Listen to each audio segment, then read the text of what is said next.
Se a população ter consciência do que está sendo de fato tratado, qual será o impacto dela para o final do dia, ela vai conseguir cobrar o seu deputado, em quem ela votou. O desafio, fica tudo na mão do empresário. Ele tem que fazer essa apuração, torcer para estar fazendo certo, tem que estar bem amparado por um contador que entenda do mercado dele. Então, não tenha dúvida de que esse ponto é um ponto muito sensível para o empresariado brasileiro. Seja muito bem-vinda, muito bem-vindo ao Ouviu Investiu, o podcast da Sacre. Hoje, reforma tributária na nossa pauta. A gente já está aqui com os nossos convidados, os advogados, e também é um episódio, já apresento o pessoal, tá? Um episódio especial em parceria com a Copegem. O Arthur está aqui também para falar um pouquinho da Copegem também. Então, se você está acompanhando esse tema da reforma tributária, foi aprovado recentemente, o texto na Câmara agora continua tramitando no Congresso. Eu já te convido a ficar até o final, porque eu tenho certeza que tem muita informação valiosa aqui para você acompanhar, seja você investidor, empresário, enfim, ou se por algum motivo veio parar aqui nesse episódio. Antes de começar, só aqueles recadinhos de sempre, Se você está assistindo aqui no YouTube da Sacre, se inscreva. A gente gosta muito quando vocês chegam aqui no nosso canal e ficam. Então se inscrevam, já deixa o joinha no vídeo, que é de graça, como eu sempre falo aqui, tá, pessoal? Jargão de finanças, boleta o joinha, que é de graça. E a gente ajuda muito o nosso canal a crescer, tá? E reforçando que esse episódio está sendo veiculado, além daqui do YouTube, nas principais plataformas de podcast. Então você pode ouvir também no Spotify, no Apple Podcast, enfim, na sua plataforma preferida. Se tiver alguma dúvida no decorrer do episódio, pode deixar para a gente aqui nos comentários. E já reforçando, qualquer link que a gente citar aqui no episódio, tá, pessoal?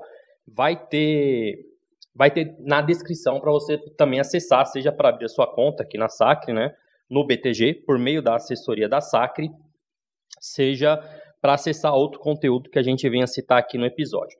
Bom, então vou apresentar aqui o pessoal. Está comigo o Arthur, que ele é sócio aqui da Sacre, em assessor de investimentos, e sócio. Já é sócio, Sócio.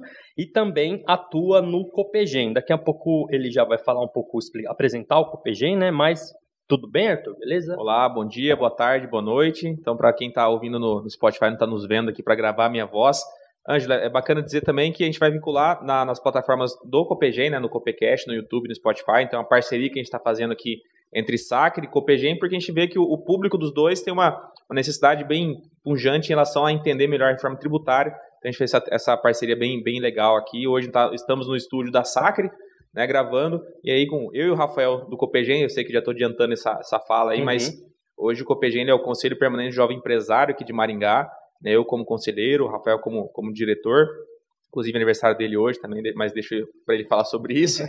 E aí então a gente traz essa questão do Copecast para trazer esse tipo de tema, e aí reforma tributária, como está numa demanda bem alta, a gente fez essa parceria com a Sacre aí, que eu acho que é muito bem-vinda, tá, Ângelo? Bacana. Lembrando que se você tiver alguma dúvida, deixa aqui nos comentários e siga a Sacre também no @Sacre Investimentos. Quase esqueci disso, tá, pessoal? Não posso esquecer, senão o Blanco depois me puxa a orelha. Rafael Veríssimo é advogado, atua no Copegem. Tudo bem, Rafael? Obrigado por participar com a gente. Opa, Ângelo, eu que agradeço. Obrigado a você, ao Arthur, a Sacre, por estar aqui nos recebendo no episódio de hoje. E como o Arthur adiantou, é o tema da vez. Sim. É um tema que tem gerado muita dúvida pela complexidade que ele naturalmente carrega, e a nossa ideia aqui hoje é tentar desmistificar algumas coisas e simplificar algumas coisas para que o nosso ouvinte possa estar um pouco mais antenado em relação à reforma tributária. Pô, bacana. E também do meu lado, Bruno Viana, advogado também especialista em direito tributário. São sócios, Tudo bem, Bruno? Tudo Obrigado. bem. Boa tarde, bom dia, boa tarde, boa noite, como disse aí o Arthur. É um prazer, obrigado pelo convite da Sacre, do Copegem. Realmente é uma ótima oportunidade para a gente falar um pouco mais sobre a reforma tributária, tirar as dúvidas que eventualmente surjam. Eu costumo dizer que assim como o STF hoje, todo mundo sabe o nome dos 11 ministros, a reforma tributária pode ser uma ótima oportunidade para a população em geral saber também, de fato, quais são os tributos, como é feita a tributação, como é feita a apuração, a declaração, o pagamento. É realmente um tema muito, muito quente e que vale a pena ser abordado. Ô, Ângelo, antes, vocês são da Veríssimo e Viana. Exato. Então, vocês atendem empresas, conta um pouco mais sobre a empresa de vocês, acho que é bem válido também. Legal, o nosso escritório é o Veríssimo Viana Advogados e nosso foco hoje de atuação é muito voltado ao direito empresarial, né, ao direito empresarial full service, que a gente diz, para conseguir atender aí todas as necessidades que um negócio tem no seu dia a dia, na sua rotina. E, naturalmente, a questão dos impostos, né, a questão dos tributos é uma questão que toca muito os nossos clientes, assim como todo empresário. E acho que até por isso faz muito sentido a gente ter essa conversa, porque a gente vai tentar trazer aqui um pouco da teoria, né, do que é a proposta da reforma tributária, mas sempre com atenção àquilo que a gente sabe que o empresário quer entender, ou o investidor quer entender, porque essas questões se conversam muito entre si, né, mas, enfim, o foco do nosso escritório é voltado ao direito empresarial e, consequentemente, ao direito tributário. E é verdade que é seu aniversário hoje? É verdade. Quantos anos, Rafa? Eu queria estar fazendo uns 25 anos, Arthur, mas não é o caso, né? Estou no auge dos 34 aí, ainda tem muita água para rodar. Tá novo ainda. Debaixo da ponte. E é um prazer estar aqui no dia do meu aniversário, inclusive. Isso aí, legal. E pai recente também, né? Pai recente. Não vou falar pai fresco, porque a gente não tem muita intimidade. Então é pai recente.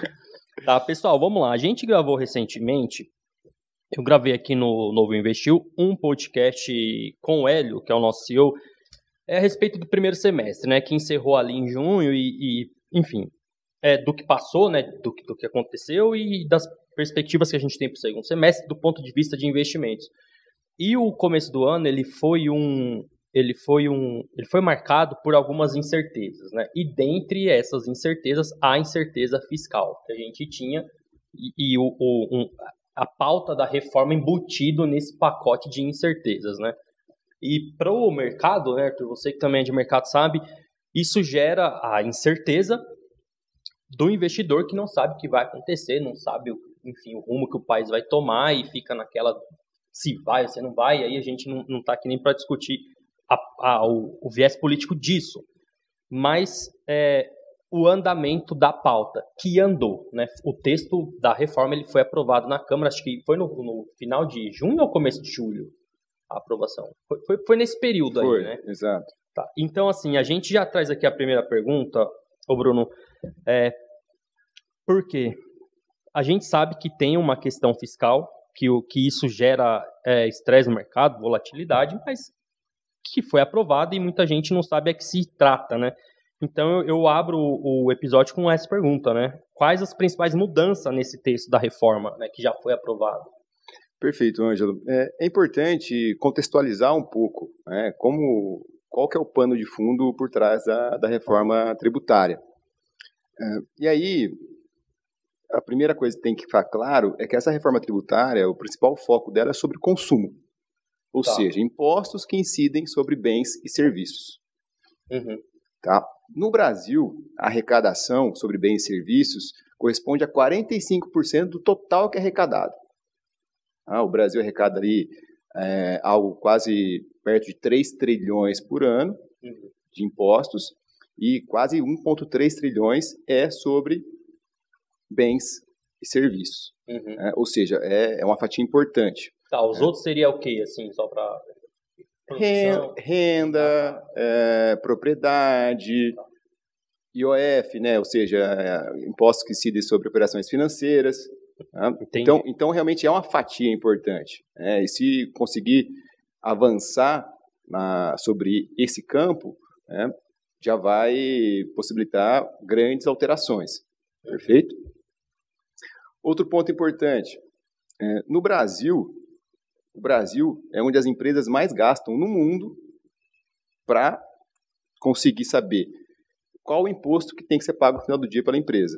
Ou seja, para apurar, declarar e pagar. Tá? São, em média, 1.500 horas ano que as empresas gastam com isso. Só para se ter uma ideia, as empresas que são membros da OCDE gastam muito menos tempo com isso. Certo? Então, realmente precisa avançar. No Brasil, OCDE são os países que já aderiram a esse formato, né? Exatamente. Tá, beleza. E é algo que o Brasil tenta entrar há muito tempo. Tá. Né? O contencioso tributário, ou seja, discussões envolvendo impostos, tanto na esfera administrativa quanto no judicial. Algo em torno de 5,5 trilhões, tá? Que corresponde a 75% do PIB, lá em 2021, 2019, quando foi feita essa última análise. O que a gente consegue concluir com isso? Alguma coisa tem que mudar. Né? Então, a reforma tributária, o principal mote, o principal objetivo dela é simplificar, certo? Então, o que ela propõe? Ela propõe a transformação de 5 tributos, tá? 3 federais, 1 municipal e 1 estadual, em 2. Perfeito? Quais são os federais? PIS, COFINS e IPI, que vai se transformar na CBS, Contribuição sobre Bens e Serviços, e o ICMS e o ISS, que vai se transformar no IBS. Perfeito? Avançando um pouquinho, como propor essa simplificação? Alterando, por exemplo, o princípio que hoje rege no Brasil, que é se paga o imposto na origem. Isso passaria a ser no destino. Não cumulatividade. Acabar com o efeito cascata dos impostos, que hoje, via de regra, acontece no Brasil. Que mais? Simplificar. Hoje tem aquela discussão que foi muito publicizada, né? Eu sou wafer, eu não pago imposto, eu sou bombom, eu pago, eu sou perfume, eu pago, eu sou água de colônia, eu não pago. Então, o pano de fundo da reforma tributária é esse, sobre o consumo, visando simplificar. Ele vem, eu não sei se é possível fazer um comparativo, assim, mais didático, né, claro, assim, de forma de como é hoje e como vai ser, né? Então, assim, a cadeia, todos os processos da cadeia tem tributação, desde a pessoa que planta, a pessoa que vende, enfim, né? Eu até li um exemplo aí recentemente, Arthur, por exemplo, uma cadeia de produção que envolve uma camiseta, né? Tem desde o cara lá que planta o algodão, que aí faz a manufatura do algodão, que vende o tecido, que a loja que compra, que costura. Como que é isso daí? É possível a gente explicar isso de forma rápida, assim, só para... A gente não combinou, mas eu ia usar esse exemplo mesmo da camiseta que está sendo... que foi o que eu achei, assim, eu falei, cara, perfeito. Mas é algo tangível, né? Todo mundo consegue entender, né? Desde o consumidor final, todo mundo compra camiseta. Enfim, a nossa região aqui tem um viés produtivo no ramo de confecção, né? Exatamente isso. Então, vamos pegar essa cadeia produtiva da camiseta, né? Ela começa lá com o produtor rural, que produz o algodão, passa para a tecelagem, que transforma o algodão em fio, em tecido, passa para a indústria, né, que transforma em camiseta, e vai para o lojista e depois para o consumidor final. Tá? Como é que é via de regra hoje no Brasil? Há um efeito cascata. O produtor rural pagou o imposto. Beleza. Chegou na tecelagem. A tecelagem não vai pagar só o imposto sobre o que ela agregou aquilo. Ela vai pagar também o imposto sobre o valor cheio que ela pagou. Isso até chegar no final da ponta no consumidor. Tá? Então, com o fim da cumulatividade, aqui já na primeira etapa da cadeia produtiva, a indústria de tecelagem, ela vai pagar somente o que ela agregou. Aqui vem interessante, no direito, se você analisar a terminologia, IVA, Imposto sobre Valor Agregado, certo? Então, eu vou pagar imposto sobre aquilo que eu agreguei, tá? A tendência, os estudos que vêm até então, é que lá na ponta, o consumidor final vai pagar um valor menor na camiseta do que está pagando hoje, porque cada etapa da cadeia produtiva vai estar pagando imposto somente sobre aquilo que ele agregou ao produto, nesse caso, a camiseta. Porque geralmente eu não entendo muito assim tô falando, pessoal, me cortem também, participem se for mais assim.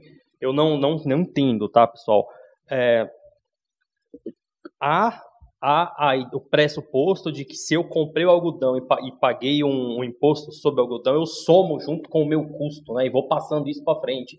E aí a indústria ela vai somar tudo que ela já pagou e vai embutir o dela e vai jogar para frente. E acaba virando essa questão cumulativa que você falou, né? Acho que esse é o ponto, só para complementar um pouco do que o Bruno falou, se você tem cada membro dessa cadeia produtiva, né, incluindo o imposto que está pagando sobre o valor cheio, para poder repassar isso para o participante seguinte.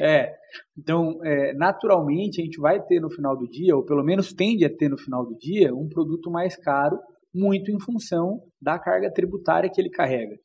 Né? Sim. Porque ninguém absorve isso, pelo menos não deveria. O que cada um vai fazer ali é embutir isso, englobar isso no teu preço e repassar para o seguinte. Né?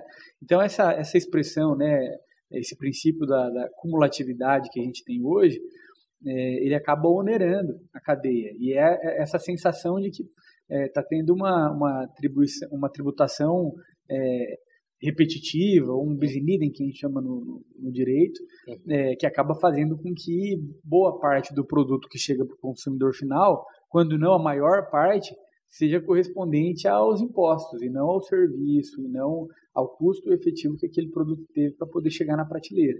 Né?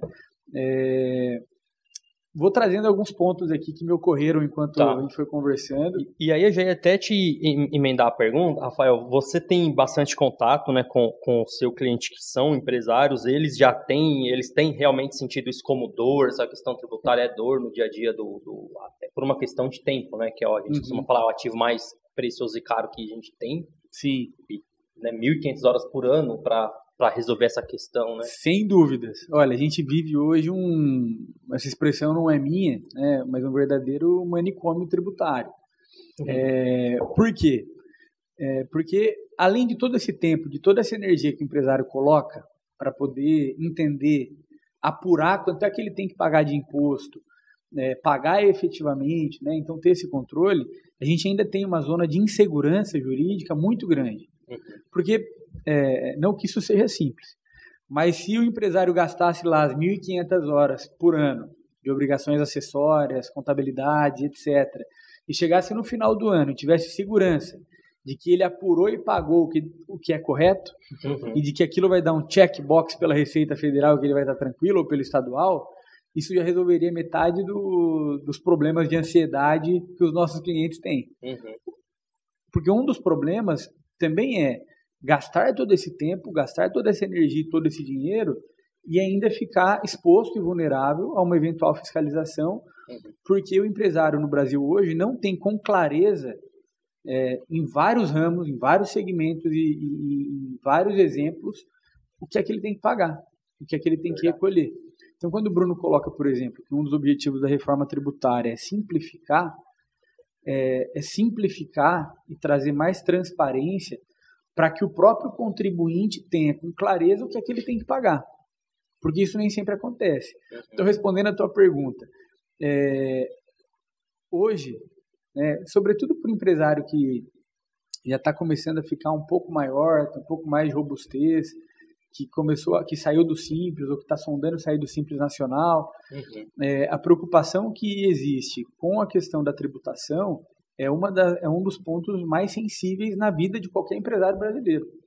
Porque além do custo gigantesco que tem, né, que muitas vezes acaba sendo um incentivo à sonegação, que é um problema que a gente tem, né, é o que eu ia justamente falar, né? Essa aprovação também reflete na questão da sonegação fiscal. Também, porque a gente já ouviu de vários clientes, né? Olha, mas se eu não tenho certeza sobre o que é que eu tenho que recolher, então, na dúvida, eu não vou recolher. Porque é engraçado isso. Sim, né? A Receita ela não vem e diz assim, olha, o teu encargo tributário é esse, tá aqui o boleto, paga. Ela joga essa responsabilidade para o empresário, o que a gente chama de obrigação acessória, são essas 1.500 horas que o Bruno falou. Só que ela também não abre a possibilidade de você falar assim, Receita, você pode olhar aqui se essa conta que eu fiz está certa? Você pode validar? Ela não faz isso. Não tem, né? Ela faz isso no momento de uma eventual fiscalização. Que aí vem multa. Aí já vem com tudo. Né? Então, é claro que a gente não pode fazer uma análise, né, dissociada da realidade. O trabalho da Receita Federal também não é um trabalho simples. Mas o meu ponto é, o desafio, né, fica todo na mão do empresário. Ele tem que fazer essa apuração, torcer para estar fazendo certo, tem que estar bem amparado por um contador que entenda do mercado dele. Então, não tenha dúvida de que esse ponto é um ponto muito sensível para o empresariado brasileiro. A gente percebe que assim, não são todas as pessoas que estão muito antenadas em relação à reforma, né? Mas quem está tentando entender de que maneira vai ser afetado, tem visto com muita preocupação, porque a gente sai de um cenário de insegurança para entrar em outro, basicamente. Acho que o Bruno pode discorrer melhor sobre isso, mas os desafios para simplificar esse manicômio tributário não são poucos e não são simples, né? Eu tenho uma dúvida aqui, acho que o Bruno talvez vai saber me responder, porque foi uma coisa que ele falou bem no começo, né? Que o Brasil tributa muito em relação ao consumo. Eu sempre cresci ouvindo isso, né? Que a gente vai resolver o problema do Brasil, a gente não tem que tributar tanto o consumo, porque decai sobre o mais pobre e tem que tributar mais sobre a renda. Só que agora, claro, aqui, como leigo, vou trazer algumas coisas, se for verdade ou não, aí vocês vão ter que me corrigir. Só que pelo que eu entendi, vai aumentar a tributação para o consumidor. Isso é verdade ou não? E você entende que, de fato, a gente tem que reduzir essa carga tributária do consumidor e tributar mais a renda? Agora, um pouco mais sua opinião mesmo, tá, Bruno? Tá, Arthur. Assim, a expectativa, né, o que o Congresso defende, o governo defende, é que não vai haver aumento da carga tributária. O Brasil, hoje, a carga tributária é algo em torno de 32%, quase 33% do PIB, vai ser mantido isso, que haveria uma redistribuição de onde vem essa arrecadação. A gente sabe que é difícil um governo gastar menos, seria o ideal, né? Todos aqui gostariam que a gente conseguiria fazer uma reforma tributária para diminuir a carga, atrelada a um menor gasto, exatamente, não aumentar o gasto, querer aumentar a arrecadação. Exatamente isso. Então, sobre esse ponto, a expectativa, o que está sendo falado, defendido, é que o consumidor final vai pagar um valor menor pelos bens e serviços. Tem uma outra discussão muito grande, que vai desonerar a indústria e vai onerar o serviço. Esse é um ponto que eu queria falar também.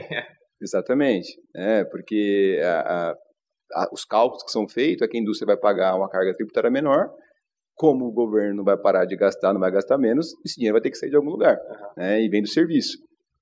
Hoje, o serviço, vamos lá, eu pago na minha atividade de federal PIS, COFINS e ISS, desses impostos envolvidos no IVA dual. Tem também RPJ, CSLL, enfim, mas vamos pegar o que está transformando, o que está sendo embutido no IVA dual. Hoje, na média, dependendo da faixa ali, vamos falar algo de 12, 13%, e estão falando que o IVA vai ser 25%, Caramba. De 25% a 30%, é bem alto, se comparado com outros países. Então, isso vai dar muito pano para manga ainda, acredito que o Senado vai se debruçar sobre isso, Então, perfeito, acho que respondi a primeira parte da pergunta. Sobre a renda, Arthur, não tem nada ainda na reforma. Esse é o primeiro ponto, tem que ficar muito claro, tá? Só que esse é um assunto que já vem sendo discutido há muito tempo, A reforma tributária, ela trouxe ali no texto dela que em 180 dias que o governo vai ter que falar sobre isso, mas não é um prazo vinculativo, mas demonstra realmente que isso vai acontecer. O ministro da Fazenda está falando que isso vai acontecer e tudo mais. E o que se tem, por enquanto, é que essa segunda etapa da reforma tributária, digamos assim, ela vai realmente tributar dividendo, vai tributar lucro, em contrapartida. Esse é um ponto importante aqui. Esse é um ponto importantíssimo, Inclusive, eu acho que em termos de debate político lá no Congresso, essa parte vai ser mais quente do que essa primeira. Porque até pelo que a gente ouviu, os relatos lá, nesses momentos os deputados eles vão a plenário, discursam, enfim. Viu-se uma união pela essa aprovação aí, dessa primeira parte do consumo, mas eu creio que, espero, conhecendo o país, que nessa etapa assim vai ter um pouquinho mais, vai ser mais acalorado o negócio. Ângela, é interessante a gente falar sobre isso, porque assim, foi muito veiculado, a votação foi às pressas, Só que a reforma tributária é discutida no Brasil há 3 décadas. Sim. Esses projetos de lei, que foi o 45, 110, que foram houve uma junção deles ali, são de 2019. Né? Então, é difícil costurar todos os interesses. A gente sabe como funciona no Brasil, o lobby é muito forte. Né? Então, imagino que realmente quando for falar sobre a renda, e precisa ter discussão, né, gente? Sim. Precisa ter discussão. É importantíssimo, todo mundo tem que participar. Né? Então, em contrapartida, o que promete o governo? Né? Que para fazer frente à tributação sobre a renda, que haveria uma tributação menor sobre a operação das empresas, tá? E também sobre a folha de pagamento. Para compensar. Exatamente, para incentivar o reinvestimento. Eu sou empresário, estou aqui, vou distribuir meu lucro. E eu sei que eu vou ser taxado, mas eu preciso expandir o meu negócio. Se eu reinvestir, talvez a promessa é que isso não seja tributado. Né? Hoje eu tenho dificuldade de contratar mão de obra. Hoje o imposto sobre a folha de pagamento é muito alto. Como o Rafael falou, as empresas que estão crescendo, estão atingindo ali o limite de faturamento simples, a primeira coisa que ele fala, beleza, quanto eu vou pagar mais de imposto? Porque simples não paga a contribuição previdenciária. Fui para o presumido, fui para o real, arredondando, o empresário vai ter um aumento de 30% sobre a folha. Beleza, eu tenho uma folha hoje de 100 mil reais. O meu custo de mão de obra no mês seguinte, saí do simples, vai ser de 130 mil, entendeu?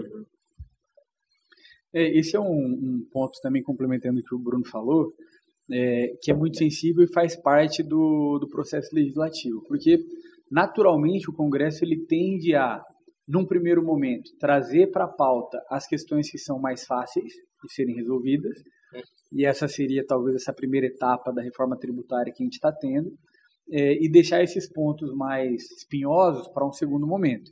Agora, uma questão a gente vem acompanhando já desde o governo anterior. Existe um apetite muito grande por parte do Estado em relação ao imposto de renda, sobre dividendos, sobre lucro, porque é um dinheiro muito alto. E o que a gente tem visto já nesse início de governo é que existe um apetite muito grande em relação à arrecadação em geral. Se a gente pegar as notícias dos últimos dias, a gente vai ver o Haddad falando sobre taxação sobre grandes fortunas, que é um tema que desde 1988, quando a gente teve a Constituição Federal que previu isso, ninguém até hoje teve coragem de encarar. Acho que hoje ou ontem divulgaram lá a questão sobre a arrecadação e a regulamentação das empresas voltadas a apostas, né? Então, assim, eu não tenho dúvida de que haverá uma iniciativa por parte do governo federal para avançar sobre esse tema. A maneira como isso vai repercutir, como o Bruno falou, e as consequências jurídicas e na prática disso é que é o ponto.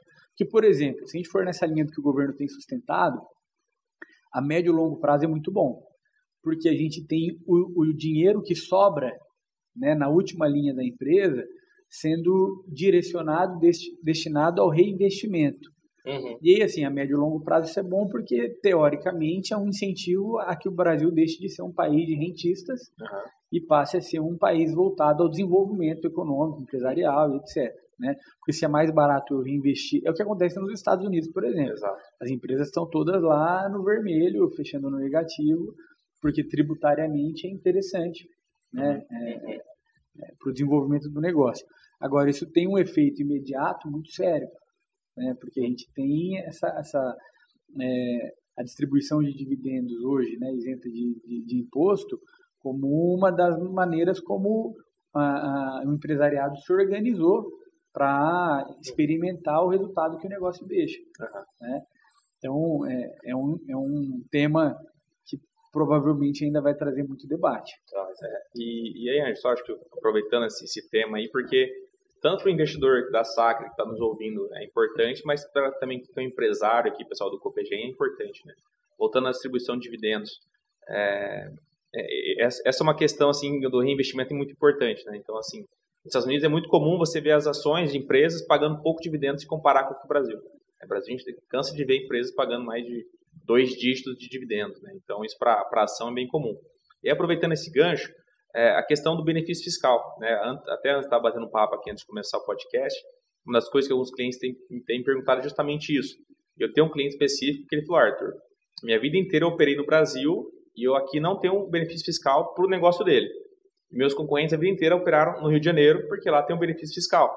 Foi aquele tema que a gente teve nosso episódio sobre Fernando do Imposto, que é a guerra fiscal entre os estados. É muito comum a gente ouvir que tem presente para Santa Catarina para fazer a importação desse lado de matéria-prima do produto acabado, não me lembro de cabeça agora, para ter um benefício fiscal, já que o Paraná não tem. E uma das coisas que é justamente, acho que é acabar com isso, concentrar isso na União. Eu queria saber a opinião de vocês, se vocês acham que isso é bom ou ruim. Desculpa, mas em relação ao benefício fiscal, vamos lá, vou a primeira pergunta, benefício fiscal. Depois eu faço para você. Até aqui, esse exemplo de benefício fiscal que você deu é o ICMS. Né? Então, tem estados brasileiros que falam assim, traz para cá a tua empresa desse segmento X que você vai ter isenção de ICMS, você vai ter um benefício e tal. Isso gera uma grande questão, né? Às vezes empresas instalam uma indústria automotiva em uma região do Brasil que não tem estrutura para isso. Não tem mão de obra, não tem logística, sabe? Então ela vai lá visando o benefício fiscal de ICMS, mas a operação dela pode ficar até mais cara no final do dia, né? E como é que a reforma tributária tenta resolver isso? Através daquilo que eu falei no início, que é a mudança do princípio da tributação, ao invés de ser na origem, vai ser no destino, certo? Então, não adianta ter uma indústria automobilística no estado onde eu tenho uma isenção de ICMS ou um benefício de ICMS, se o meu consumidor final vai estar em outra região do Brasil, em outro estado brasileiro. Por exemplo, pensar que tem um benefício em São Paulo, mas eu estou comprando aqui no Paraná. Então, é com base no que vai ser no Paraná. Exatamente. Então, produtos que têm a cadeia produtiva longa. Vamos pegar a camiseta de novo, né? Então, se o meu produtor de algodão está lá no Rio Grande do Sul, a minha indústria de tecelagem está no Paraná, a de camiseta está no Mato Grosso do Sul e eu estou comprando no Rio de Janeiro. Cada uma dessas origens vai arrecadar o imposto para o seu estado, né? Então, é um pouco cedo. Vai ser flexível ou vai ser tabelado esses impostos por estado? Já se sabe disso? As alíquotas é um dos temas mais nebulosos. Vamos lá. Isso não está claro ainda porque vai vir através de lei complementar. Né? Então, nós temos o CBS, que é o federal, certo? Então, a União vai estabelecer qual é esse percentual de PIS/COFINS. Tem também o IPI, o IPI vai acabar, e tem o IS, que é o imposto seletivo, que estão chamando de imposto do pecado. Que é o cigarro, por exemplo. Cigarro, bebida alcoólica e produtos nocivos para o meio ambiente. Então, essa alíquota tende a ser única. Os estados, por sua vez, poderão trabalhar com alíquotas próprias, tá? E município também.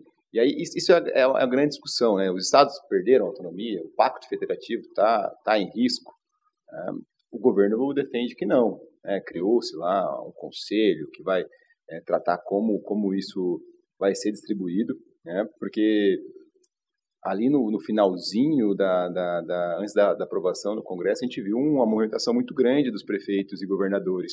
A gente viu o governador de São Paulo, até do Paraná, indo lá, fazendo concessões, fazendo exigências para garantir, né? Porque o Estado ele tem o orçamento dele estabelecido, ele não pode ter perda de... Exatamente isso. Eu não sei se eu li em algum lugar, tá, Bruno, te cortando, se você quiser concluir o raciocínio, depois eu complemento aqui. Mas se eu não me engano, eu vi em alguma reportagem que haveria um subsídio do governo federal até que a transição ocorresse de fato, né, 2026 parece, e de alguma forma isso ia ter algum tipo de suporte ali do governo federal para compensação, né, do que... Tá previsto um fundo, justamente para acalmar os ânimos, né? Aqui até uma dúvida muito frequente quando passa a valer? A partir de quando? Eu acabei de anotar isso. O que já dá gancho justamente para a nossa próxima pergunta, para a gente até andar com a pauta, Bruno, sendo aprovado, né? Então vou te pôr duas perguntas. Esses tributos eles serão cobrados ao mesmo tempo, né? Como que vai ser essa questão da transição de um tributo para outro? E além desse tributo do consumo, né? O imposto sobre consumo, como que a reforma altera os demais impostos, TCMD, o IPTU, o IPVA. Já vamos... Sobre o período de transição, o que está na reforma até agora, o que foi aprovado na Câmara. Vai ter um período de transição de 7 anos, de 2026 a 2032. Né? Nesse período vai ser gradativo, porque o governo, a União, os entes federativos não sabem como será feito isso ainda. Né? Então, o que está autorizado na reforma? A partir de 2026, vai começar a ser cobrado o CBS e o IBS. Tá? O CBS a um percentual de 0,9% e o IBS 0,1%, ou seja, 1%. Tá? Então, respondendo à pergunta, em 2026, a gente vai ter os tributos que a gente já tem, mais CBS e IBS, para medir, né? Para saber como aplicar a reforma no decorrer dos anos. E até 2032, isso vai mudando gradativamente. Né? Primeiro vai ser extinto os impostos federais, depois os impostos, o ICS e CMS, só no final, só em 2032. Tá? Então, isso vai impactar mais o contribuinte. Para os estados, a reforma ainda é mais longa. Né? Fala-se em 50 anos, justamente para essa questão da compensação, da arrecadação com os fundos e tudo mais, sabe, Ângelo? Então, realmente, isso é bem complexo e a reforma trazer essa transição tão longa e gradativo é justamente para ir equilibrando os prazos. Tá. Legal. E os demais impostos? Perfeito. Imóvel, veículo, perfeito. Patrimônio. A gente começou falando aqui que é sobre o consumo, né? Mas IPTU não é consumo, IPTU é imposto sobre territorial urbano, sobre imóveis, é um imposto municipal. Mas a reforma trouxe ali, até gerou muita discussão, que foram alterações que foram feitas ali já bem próxima à votação. Né? Então, começando pelo IPTU, que é municipal. A reforma traz que os prefeitos vão poder alterar a base de cálculo, ou seja, o valor do imóvel, através de decreto, tá? Respeitando as regras da lei municipal. Essa é uma demanda dos prefeitos, é muito judicializado. Qual que é a base de cálculo do IPTU? Tem muitos prefeitos que falam que estamos defasados, então vai dar essa autonomia aos prefeitos. Perfeito? Tá. IPVA, que é imposto que incide sobre veículos. Né? É um imposto estadual. Estadual, perfeito. Hoje é veículo terrestre, né? Porque a Constituição Federal traz isso. Né? A gente volta lá, é uma PEC. Né? A reforma tributária é uma PEC, proposta de emenda à Constituição. Ou seja, eu estou alterando a Constituição Federal. Eu vou atuar ali onde é mais difícil de eu ter chance de mudança. Né? Então, a reforma ela traz que o IPVA também vai poder incidir sobre veículos aquáticos e aeronáuticos. Ou seja, barco, jet ski, aviões, tá? Mas ela traz que se eu utilizo isso para minha atividade, não vai incidir. Eu sou um pescador, tal, né, faço turismo, exatamente isso. Né? Sou agricultor, tenho um avião para passar veneno. Né? E uma alteração muito importante, que também impacta muito o contribuinte, que é a previsão de alteração do ITCMD, né? Que é o famigerado Imposto de Segurança. Imposto sobre Produção, Causa-Morte e Doação de qualquer natureza. Que também é um imposto estadual. O que a reforma traz? Que a alíquota deverá ser progressiva. Tá?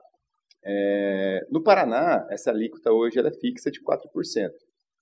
Então, se eu estou passando para o meu filho uma bicicleta, estou passando um avião, é o mesmo 4%. Vai ser 4%. Né? A ideia é que agora a proposta é que isso passe a ser progressivo. Né? Quanto maior o valor transmitido, maior será a alíquota.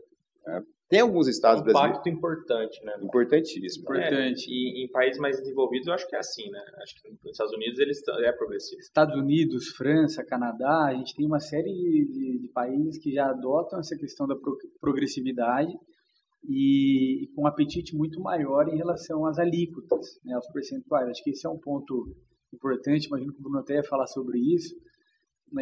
Por quê? Porque no Paraná hoje, como ele falou, a gente tem essa alíquota cravada em 4%, mas a própria Constituição atualmente, ela já permite que esse percentual seja de até 8%. Em outros estados, a gente já tem uma espécie de progressividade em que esse O percentual pode ser de 2% ou de 4%. Qual é o ponto que pega aqui, né?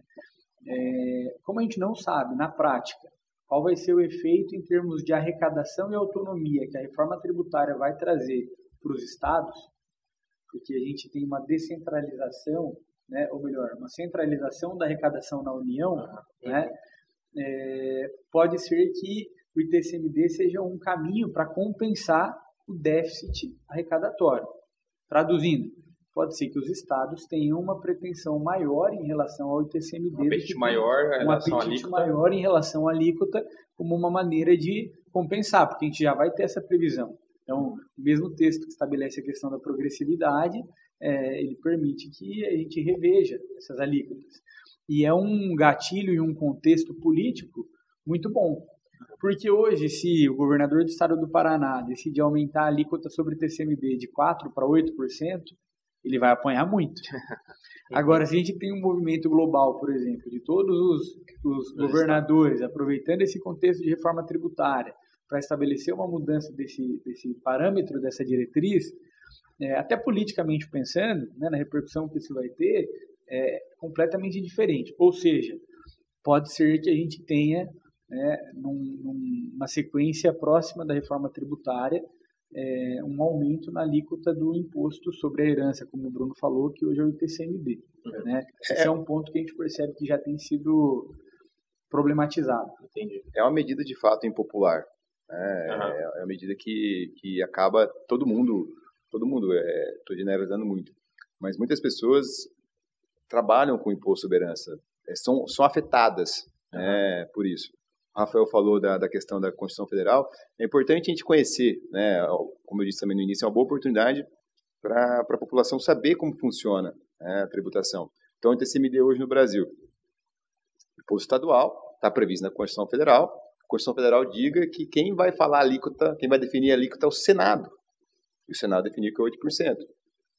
Pode ser que, dependendo como for a reforma tributária, o Senado fale assim, olha, a alíquota máxima vai ser 10, vai ser 15, vai ser 20. Não é tão difícil mudar essa alíquota. E é um efeito cascata, o Estado da mesma forma. É interessante trazer um dado aqui também, que essa progressividade do TCMD, ela já é, como o Rafael disse, já é praticada por alguns estados. Você fala, mas por que então, se alguns estados já praticam, por que deverá ser progressivo? Porque isso era judicializado. Tem uma ação no STF, tramitou de 2018 a 2013, e ela declarou que sim, é possível ser progressivo, mas uma progressividade por faixa. Né? Mas isso está na Constituição Federal, vai ser um dever dos estados praticar a alíquota progressiva. Bruno, acho que você falou a questão do impopular, porque por que eu acho que esse tema é tão debatido, né? Se a gente estivesse debatendo aqui em relação a gente está vendo o retorno do governo para nós, talvez o debate ia ser um pouco mais tranquilo. Mas aqui a gente está falando que pode ser que tem setores que vão ser mais onerados do que os outros. A herança, você já começa a pensar, eu tenho uma herança para deixar para meu filho, vai ser maior. Só que isso não é devolvido para nós da mesma forma.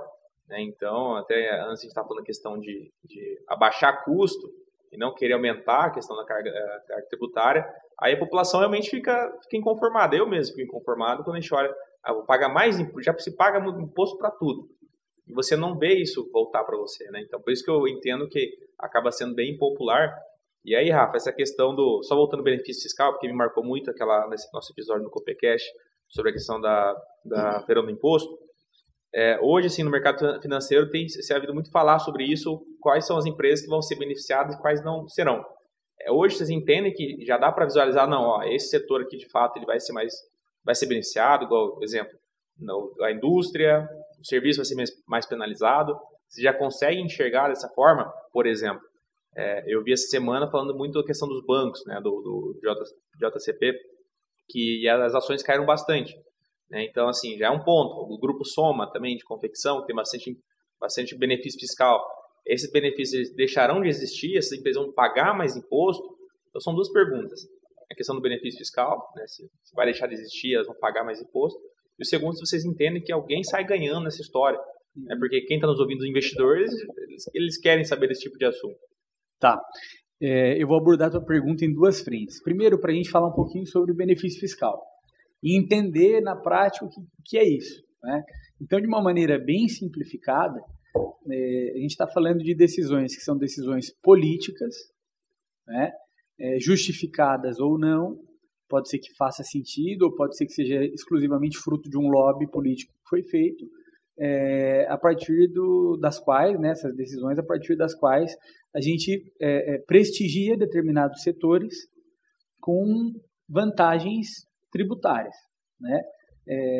Muitas vezes beneficia determinados setores em detrimento de outros, muitas vezes beneficia determinados setores em detrimento ou em benefício de uma maior competitividade com o mercado estrangeiro, com o produto importado, enfim. Mas o ponto são decisões políticas que reduzem ou que acabam com o dever tributário de determinados setores.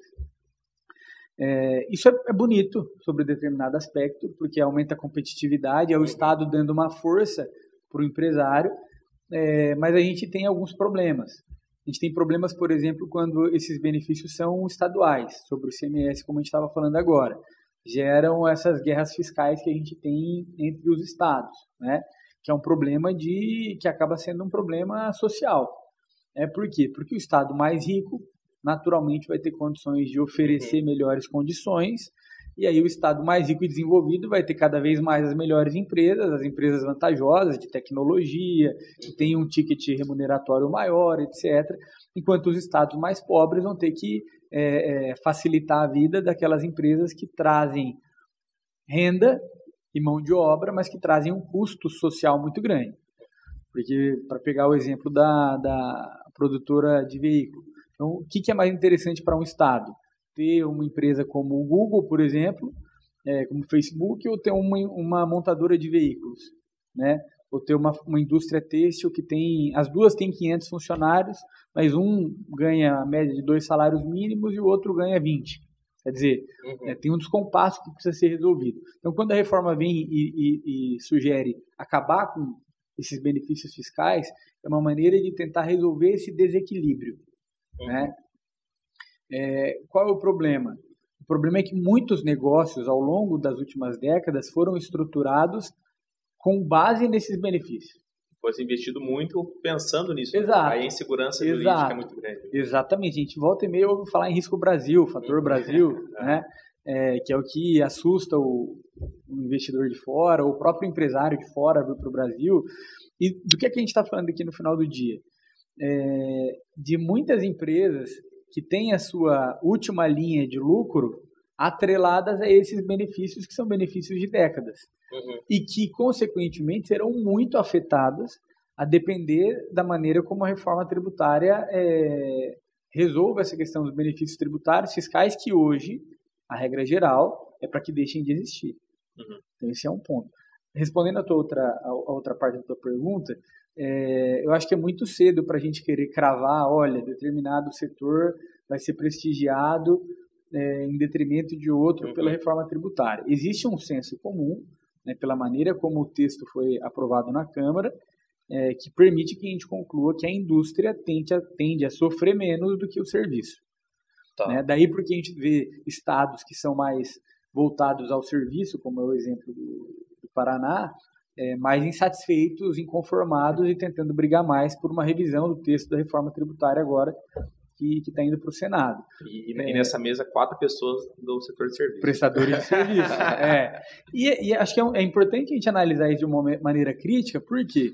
Porque se hoje eu tenho uma alíquota, por exemplo, de 11%, 12% sobre o serviço que eu presto, e essa alíquota passa a ser de 25%, não tem almoço de graça. Alguém vai pagar, eu vou ter que repassar isso. Então, a sociedade vai... Se isso não acontecer de uma maneira equilibrada, de novo, a sociedade vai pagar essa conta. Não tem jeito, né? Não tem atalho. Então, esse é um ponto importante. Agora, não dá para a gente analisar... Por que não dá para a gente analisar superficialmente, a indústria vai ser beneficiada, o serviço vai ser prejudicado? Senão, amanhã, todos os teus clientes estão ligando e falando, olha, vende tudo que eu tiver atrelado a serviço e compra tudo que está atrelado à indústria. Quem está nos ouvindo, que estava procurando isso, então não é a resposta. Não necessariamente. Por quê? Porque a gente tem várias empresas, né, e vários setores que, como a gente estava conversando, têm os seus resultados muito dependentes dessa questão do benefício fiscal. Você estava falando do Grupo Soma, né? Foi noticiado recentemente aí o impacto bilionário que a reforma teria sobre o resultado final da última linha lá, se aprovada nos termos em que está tramitando hoje na Câmara. Isso não é você vê, é uma indústria, você está falando de um grupo que é composto por indústrias, né? E que, apesar de serem indústrias, serão prejudicadas pelo texto da reforma. Então, vai exigir, né, uma análise realmente caso a caso. Também é a hipótese de várias empresas do setor de varejo, né, que se valem hoje de benefícios fiscais para conseguir entregar um mínimo de lucratividade para o investidor e que tendem a ser impactadas. Mas também não o meu ponto é muito cedo para, com base nisso que eu estou falando, ou então vem de tudo que eu tenho aí de Magalu, Via Varejo e etc., porque isso ainda é inconclusivo. A gente ainda não, agora, é o caso de ficar atento, né?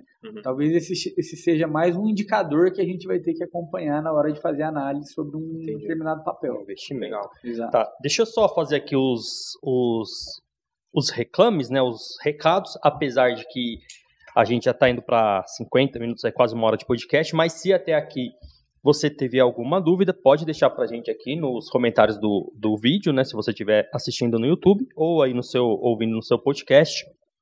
Manda para a gente suas dúvidas que a gente responde, eu sempre respondo pessoalmente os comentários no YouTube.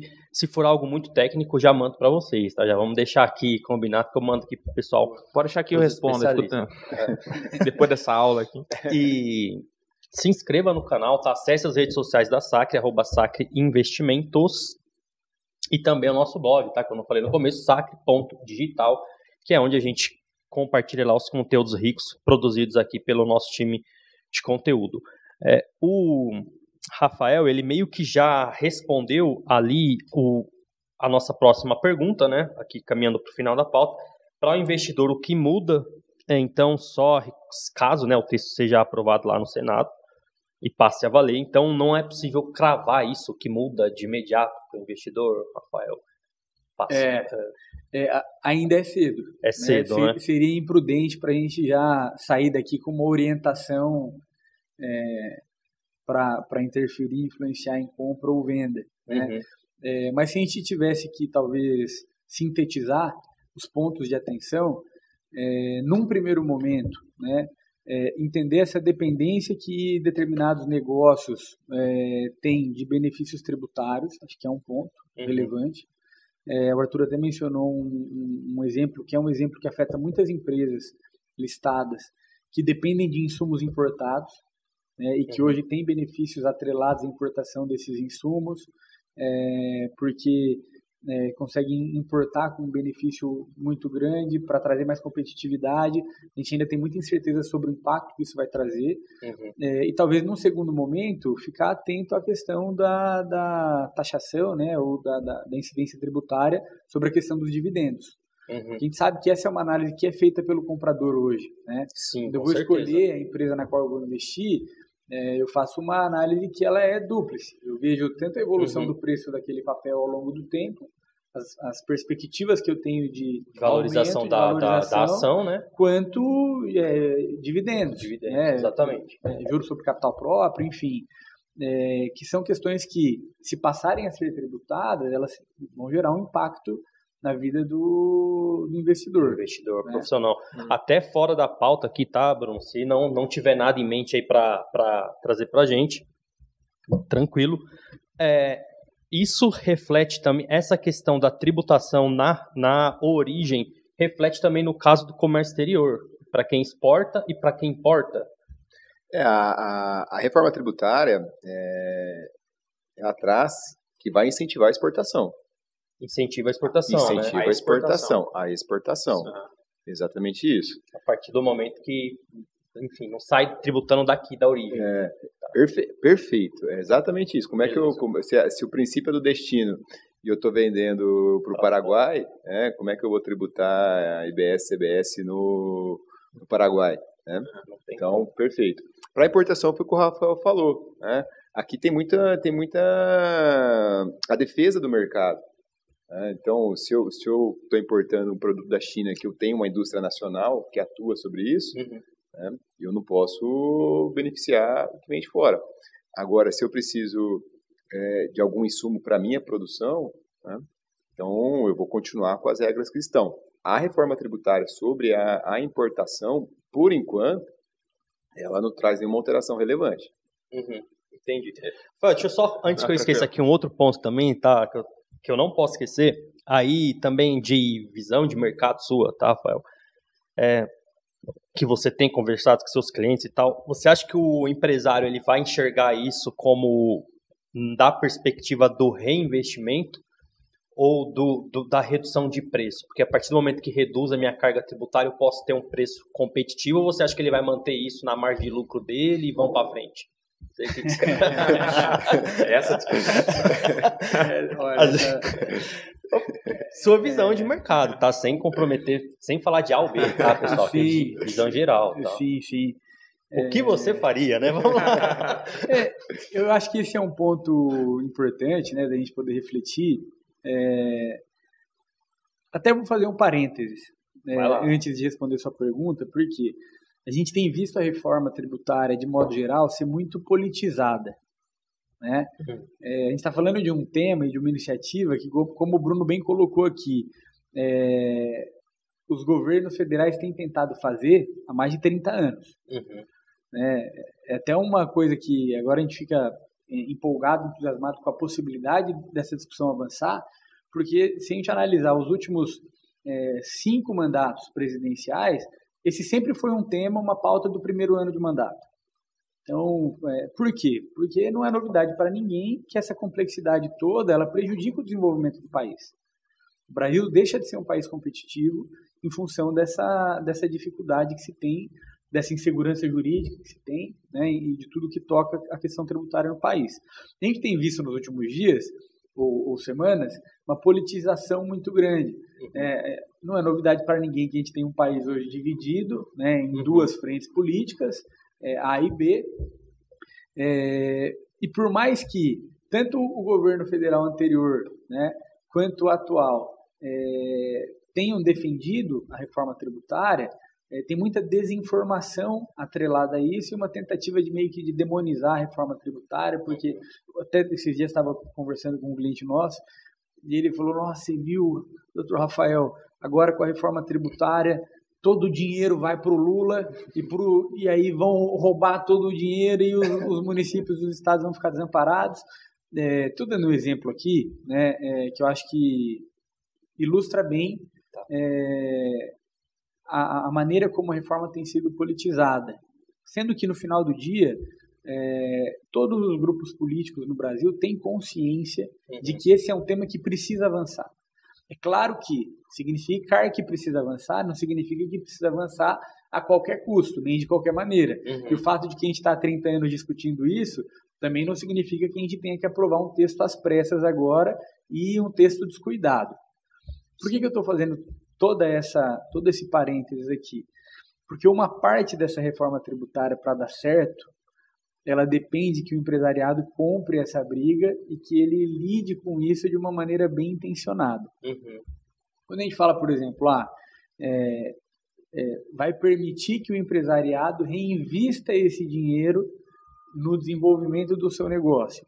Isso é quase poético. Né? Então, eu acho que para que a gente esteja nesse patamar, isso depende, além de uma mudança legislativa, de uma mudança de mentalidade de conscientização geral. Porque não é isso que a gente vê na maioria das empresas no Brasil hoje. Tirando as empresas que são mais sólidas, que têm uma visão de mais longo prazo, um planejamento, um compliance, uma coisa mais robusta, o que a gente vê na prática é o empresário chegando no final do mês ou no final do ano e sangrando o que pode da empresa, fazendo retirada tanto quanto possível para enriquecer na pessoa física. Esse é o padrão. Né? E é um padrão sem julgamento, é um padrão, inclusive, talvez, porque não tem tributação sobre dividendo. Talvez. Né? Então, é uma pergunta difícil a tua, mas eu acho que ela envolve, para que a gente consiga atingir o objetivo final e construtivo da reforma tributária, ela depende também de um movimento de conscientização. Porque o que a gente vê nos países ricos hoje, né, acho que daria para dizer, sem exceção, é que existe essa mentalidade de reinvestimento de empresa de longo prazo. Você vai para a Bolsa nos Estados Unidos, tem empresa lá que há centenas de anos estão dando lucro, estão entregando resultado. A gente tem boas empresas assim no Brasil também, mas não é a regra geral. Entendi. Eu só vou fazer a gente tem visto a Bolsa subindo bastante recentemente, acima de 120 mil pontos. O Bruno falou que a reforma veio para simplificar. O Brasil é a nova Suíça. eu fiquei pensando aqui, Arthur, se a gente ia voltar nesse ponto, né? Porque o Brasil está pegando, não tem por que inventar a roda, né? O modelo do IVA, por exemplo, ele é adotado em 170 países, né?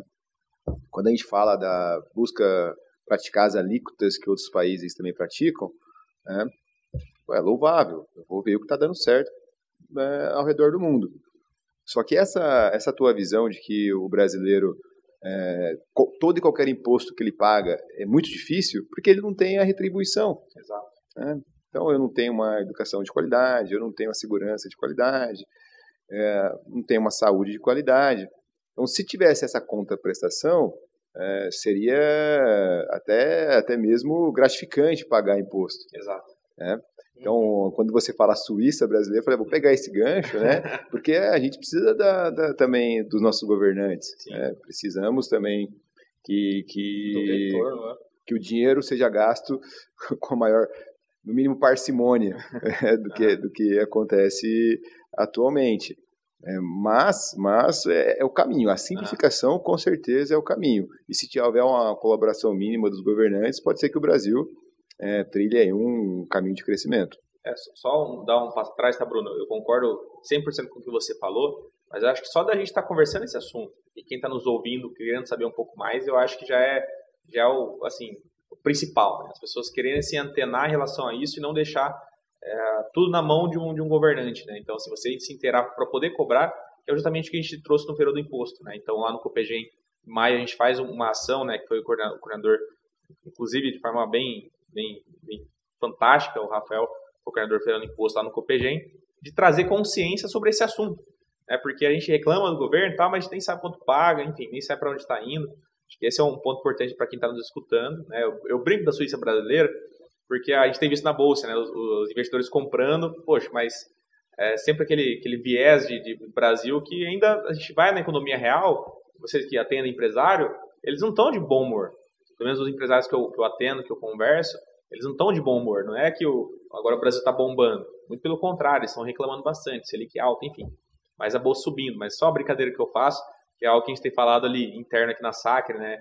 Que a bolsa está antecipando algum tipo de movimento. Né? Então, assim, acho que esse que é o que os investidores acabam fazendo. Né? E o Brasil, infelizmente, eu vejo que sempre vai ser nota 6. Eu sou bem esperançoso com a gente aqui, mas cada vez mais eu olho, não. O Brasil tem um cercado, né? Não vai nem para lá, mas nem para cá. É o eterno país do futuro, né? Nunca chega. Eu tenho um cliente que ele tem por volta de 60 anos. Eu brinquei com ele. Falei, fulano, eu cresci ouvindo que o Brasil é o país do futuro. Ele falou, eu também. Né? Ele acha que ele tem uns 30 anos a mais do que eu, né? Então, ele ouve isso desde que é criança. E eu ouço também, né? E o futuro ainda não chegou.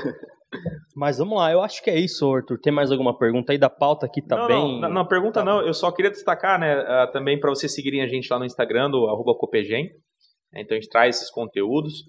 @Veríssimo Viana também, para dar uma moral aí pro escritório dos nossos colegas aí. Sim. Acho que pode deixar também o Instagram nosso, acho que é legal, né, na descrição. Sim, na descrição a gente coloca. Tem alguma questão mais que vocês queiram concluir aí pra gente fechar aqui o episódio? Rafa, já veio. Eu acho que da minha parte não. Acho que a gente conseguiu sobrevoar bem os pontos mais delicados. Existem questões ainda em aberto que precisam ser resolvidas pelo próprio processo legislativo, né? Só para lembrar, a gente ainda não tem uma reforma tributária aprovada. Qual é o próximo passo? Foi aprovado na Câmara, agora vai entrar em Senado. Isso. E é aprovado em Senado, foi. Caneta do presidente. Aí temos reforma tributária, agora é operacionalizar. Exatamente isso. Se tiver alguma questão no Senado, volta para a Câmara. Né? Dependendo das alterações legislativas que o Senado fizer, pode ser que esse texto, então assim, alterações mais substanciais, mais significativas, pode ser que esse texto precise voltar para a Câmara. Vocês têm assim expectativa de que o Senado mexa alguma coisa? Vocês têm acompanhado assim o andamento dia a dia? Isso é política, né? É política, é igual nuvem. Olhou pro céu, tá de um jeito, olhou, tá de outro. O Ulisses Guimarães falava isso, né? Exatamente. Então, hoje, né, do jeito que tá, fala que vai passar sem muita dificuldade. Né? Mas ninguém sabe o dia de amanhã, ninguém sabe a emenda parlamentar que vai estar travada. Então, é um dia de cada vez. Recessos e feriados, né? Sim. O povo muda de ideia de um dia para o outro. Eu acho que fica o convite aí, se for aprovado, né, no Senado, vou ter que fazer um outro episódio para debater agora se foi alterado alguma coisa ou não. Sim. Né? Será um prazer, acho que é muito válido. Acho que essa é uma conversa inicial, né? Acho que para quem está ouvindo, que nem eu, leigo, já consigo sair daqui com mais embasamento para falar sobre esse assunto. Claro, ainda não entendo nada em relação à profundidade que vocês dois têm, mas agora eu já consigo procurar entender mais, já tenho embasamento de conversar ali e falar, pessoal, vamos se aprofundar nesse assunto, né? Arthur, tem muito conteúdo, tem muita desinformação, como o Rafael falou, de fato tem.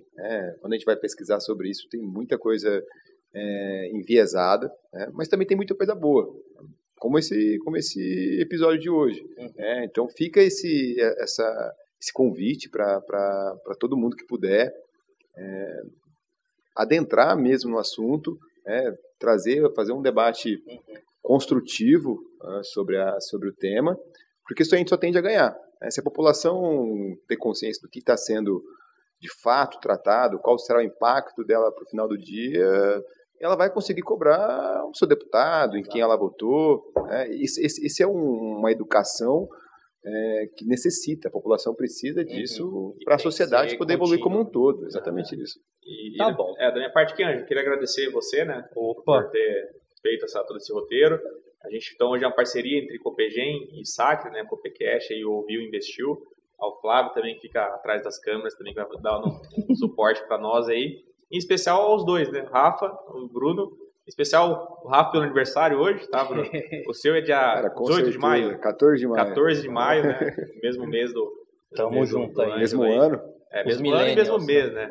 E, então, obrigado por terem vindo, tá? Ângelo, passar a bola para você. Beleza, obrigado, pessoal, pela participação. De novo, geralmente quando eu gravo aqui episódio de produto financeiro, eu falo, cara, eu viro fã do produto. Então, eu faço um episódio de consórcio, eu viro fã de consórcio. Eu faço um episódio de seguro, eu viro fã de seguro.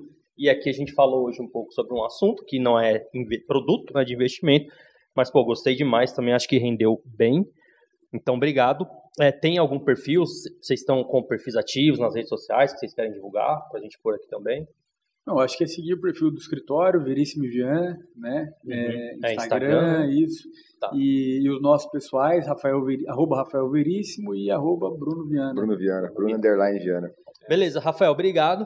Bruno, obrigado. Arthur, obrigado por dividir a mesa também. E você, de novo, se inscreva nas redes sociais da Sacre, @Sacre Investimentos.